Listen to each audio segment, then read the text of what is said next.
Friends, the story we're telling today begins hundreds of years ago. This was a time when there were no pyramids in Egypt. The people there, like the rest of the world, used to live in tribes. There was harmony among them, but this happiness did not last for long. One day, a dangerous tribe coming from the east attacked them, and in no time they took control of more than half the population.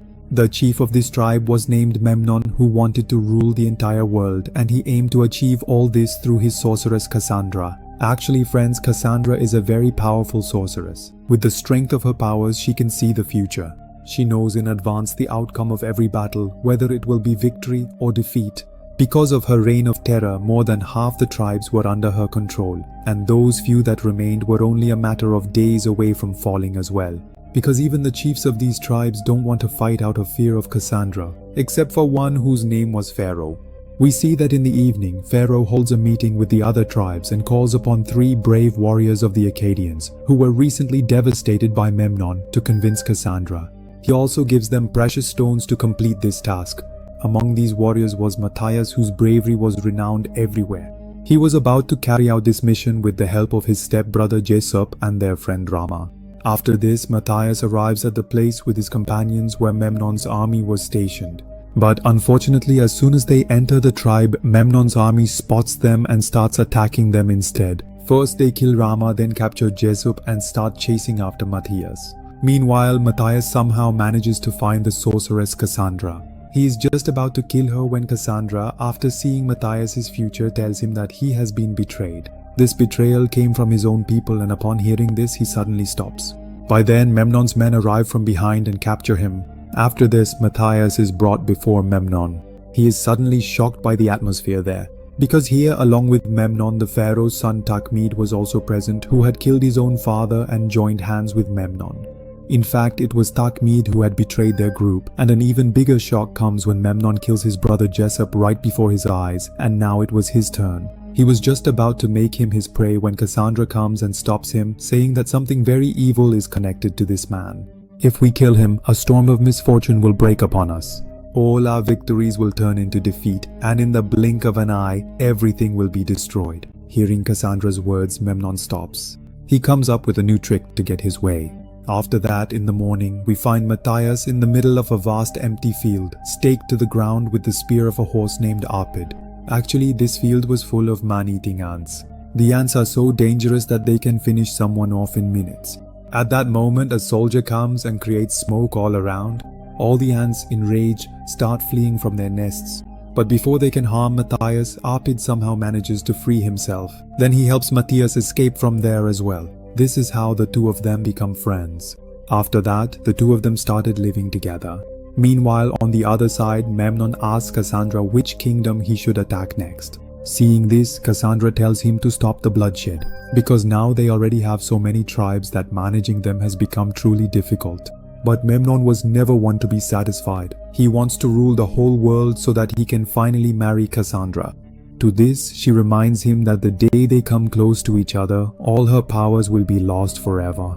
And Memnon, trying to explain to her, says that the day I rule the entire world, I will never need your powers again. Hearing this, Cassandra becomes afraid because she neither loves him nor wants to be with him. Meanwhile, Matthias had also reached near Memnon's palace. Now he was just looking for a way to get inside somehow. Just then, a small boy named Gamora comes and steals the stones from Matthias that the pharaoh had given him. But soon after, he manages to find the boy. Impressed by the boy's cleverness, he strikes a deal with him. If the boy helps him get inside Memnon's palace, he will give him the pouch of stones in return. Hearing this, the boy agrees and in the blink of an eye takes his share of the stones and leads him into the palace through a secret passage just as they had agreed. On the way, they meet an old man named Philos, whose job was to invent new weapons for Memnon. But in some way, even Philos has grown tired of him, and so as soon as Matthias asks him for directions, he immediately tells him that Memnon is outside on the grounds practicing sword fighting. Finally, with Gamora's help, Matthias reaches the field where Memnon was practicing with his men. Seeing this, his blood boils with rage. He starts aiming his arrow at Memnon. He sees that some people have brought Gamora there, having caught her with her precious stone. They think that Gamora has stolen the stone. For this, her hand will be cut off. Now poor Matthias is badly trapped. He can't decide whether to kill his enemy or save the child. In this situation, he decides to save the innocent child. He starts attacking the soldiers, causing chaos all around. Now Memnon's men also spot him and start attacking him. Dodging these people, he heads straight into a room that belongs to none other than Cassandra. At that moment, she was taking a bath. Without wasting any time, Matthias kidnaps her. In fact, he knows very well that Cassandra is the key to reaching Memnon. As soon as Memnon hears about her disappearance, he will come running after her. And then Matthias will kill him to avenge his brother. Soon evening falls and we see Cassandra and Matthias sleeping on one side. On the other side, Cassandra is lying down, and just a few hours later, she tries to take advantage of the situation and escape from there. But Matthias, with eyes as sharp as an eagle, catches her. He asks her why she wants to go to Memnon after all. He asks her what Memnon gives her, to which she replies that she doesn't want to go to Memnon but rather wants to go far away from the world. A place where no one can find her. She has been Memnon's slave since childhood, but not anymore. After this, Matthias asks her the next question. Why did she save his life that day? Why did she stop Memnon from killing him? To this, Cassandra says that it's because she can see the future, and that day she saw that he would be the one to set her free, which eventually turned out to be true. Hearing Cassandra's words, Matthias feels pity for her and sets her free to go to any corner of the world she wishes. But he also explains to her that no matter where she goes because of Memnon, everyone has become her enemy. In fact, people want to kill her even before they kill Memnon. Now no one except Matthias can save her. That's why she decides to continue her journey from here on with him. After that, the three of them start moving forward through the Valley of Death. After a while, they sense someone behind them, and it turns out to be none other than Memnon's men who had followed them all the way there. Seeing them, Matthias decides to fight them alone. But before that, he hides the sorceress Cassandra and his friend Arpid there because a desert storm is about to hit soon, and Matthias has already sensed it. He ties a cloth over his eyes and prepares to fight ahead of the storm. The sandstorm coming from behind helps him greatly, and under its cover, he kills all of Memnon's men one by one. But in the end, an arrow hits him as well. This arrow was tipped with a special kind of scorpion venom. Because of this, the poison starts spreading through his body, and within moments he collapses unconscious. As time passed, Matthias's condition kept getting worse. The poison had taken over his entire body, and he could die at any moment. But just then Cassandra uses her powers to extract all the poison from his body and gives him a new life. The next day he finally regains consciousness. He spots a messenger pigeon belonging to Memnon, so he sends a message to Memnon through that pigeon, telling him that all his men are dead and now it's his turn. Reading this, the king becomes extremely angry, but he composes himself and spreads this rumor among his people. He has killed Matthias, and the sorceress Cassandra has also arrived at the palace now. Actually, friends, Memnon doesn't want his soldiers to lose hope after hearing news of their defeat, and that's why he lies to them to distract them. A few days later, while Matthias is walking along the road, he hears a loud explosion. At first he gets scared seeing this, but then when he sees Philos standing there, he starts jumping with joy. Actually, friends, Philos had come here to help Matthias. He had prepared a lot of gunpowder to kill Memnon and joins him to support the battle against the king. After this, the four of them set out together in search of water, and finally they find water at a spot. But just then, a large number of soldiers suddenly arrive and capture them, taking them to their tribe. The chief of this tribe was named Balthazar. He used to live here in hiding with his people. Now here, he already knew Matthias, but they didn't get along very well. Today, when he sees Cassandra with him, he becomes furious. Then he orders his men to kill them. But Matthias won't let that happen. He challenges Balthazar, saying if he has the guts, he should come and fight alone. Whoever wins will get to decide what happens. So without wasting any time, Balthazar immediately grabs his sword and steps into the arena, and the two have an evenly matched fight. Watching them, it seems like neither of them is going to lose. Both were brave warriors.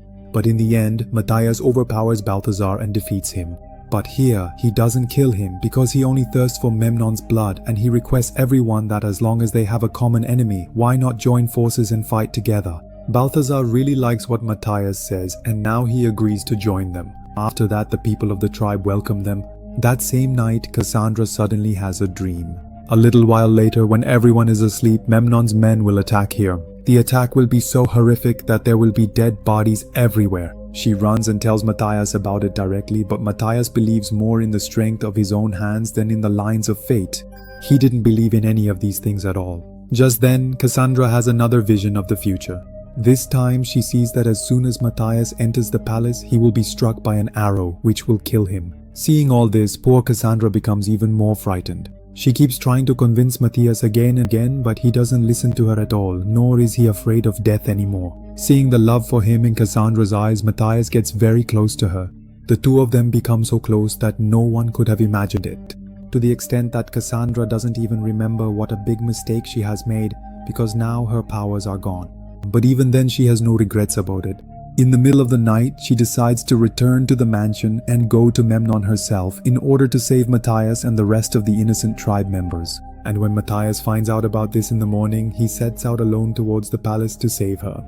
Because now he loves Cassandra deeply and can't bear to see her as Memnon's prisoner for even a moment. But Balthazar stops him from going there alone. He sets out with his people to rescue Cassandra. Meanwhile, we see Memnon in the palace preparing for the next battle. He had made all the arrangements to crush those people completely. There was a distinct gleam in the eyes of each of his soldiers. But before starting the battle, all of them wanted to see Cassandra once, because it was Cassandra who used to bless them for victory before they left. Soon all the soldiers start insisting that Memnon let them meet Cassandra, to which he has no answer. So, he tries to end the matter by making an excuse that she is ill. But just then they see Cassandra there. Seeing her safe and sound, Memnon is stunned. She commands her people that they will win tomorrow's battle once again. Their enemies themselves will come here to fight. But Memnon has lost his faith in Cassandra. He still can't digest this fact.